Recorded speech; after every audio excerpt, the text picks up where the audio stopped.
We are diving into a moment of pure, high-stakes drama at Liverpool. A moment when an entire season, a massive £500 million investment, and a manager's whole career were all on the line, hanging on the result of a single game. I mean, that was the question on everyone's mind at Anfield, right? The club wasn't just in a slump, it was in a total, absolute freefall. The pressure was just suffocating, the media scrutiny was relentless, and honestly, solutions seemed nowhere in sight. So what do you do when it feels like you are completely out of options? Well, you make a decision that sends shockwaves through the entire league. You take your biggest star, your most iconic player, Mohamed Salah, and you put him on the bench. It was a gamble of truly epic proportions. Okay, let's really get into this, because this wasn't just some routine squad rotation. No, this was a statement. This was a desperate tactical roll of the dice that had everybody talking. Think about that for a second. In his whole Premier League time at the club, the manager had never willingly started a match without Salah. So to do it now, in a moment of absolute crisis, well, it just showed you how deep the problems really ran and how radical the thinking had to get to even try and fix them. So why? Why take such a massive risk?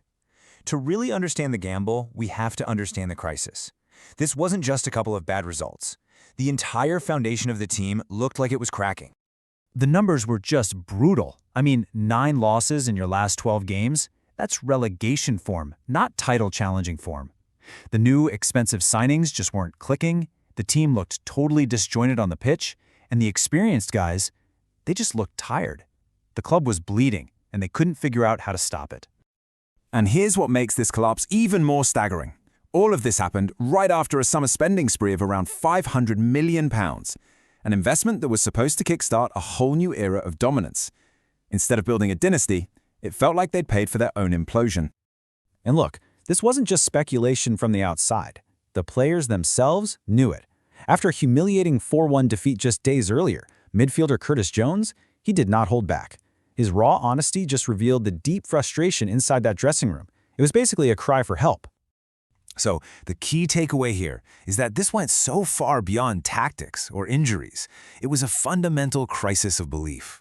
The team seemed to have completely lost its identity, its swagger, its confidence. And that's the backdrop for the manager's huge gamble against West Ham.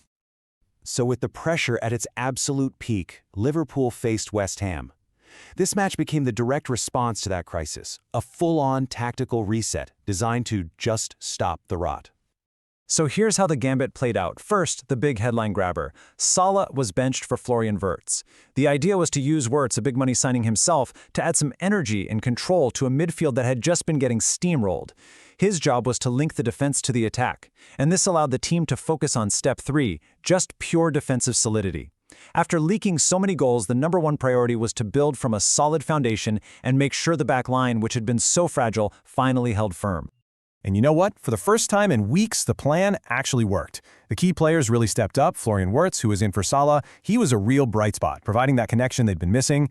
Then came this huge moment for Alexander Isak, another guy who'd been struggling, who finally scored his first Premier League goal. You could just see the relief on his face. And then Cody Gakpo sealed the deal, giving the team a result they absolutely desperately needed. The final score was 2-0. But this was so much more than just a win. Sources were calling it a relief win. You could almost feel the collective exhale from the players, the manager, the fans. It wasn't a celebration of dominance. It was a celebration of sheer survival. But as good as that relief felt, the analysis afterwards was crystal clear. This victory was a painkiller, not a cure. It didn't magically solve the deep-seated issues that had been plaguing the team for weeks. Yeah, even the manager, Arne Slot, he was quick to manage expectations. While he admitted feeling a ton of relief, he immediately warned that the same old problems, being wasteful in front of goal and moments of just pure defensive carelessness, were still there. He knew this was just one result. This really captures the two sides of the whole situation perfectly. On one hand, you have the mood, right? The temporary relief, the confidence boost that gave them a platform to rebuild. But then, on the other hand, you got the harsh reality. The team was still wasteful in attack, still careless in defense, and the deep structural problems hadn't just vanished into thin air. The win masked the issues, it didn't solve them. Which brings us to the ultimate question that's just hanging over the club. Was this hard-fought, nerve-wracking victory a genuine turning point in a season that was on the brink?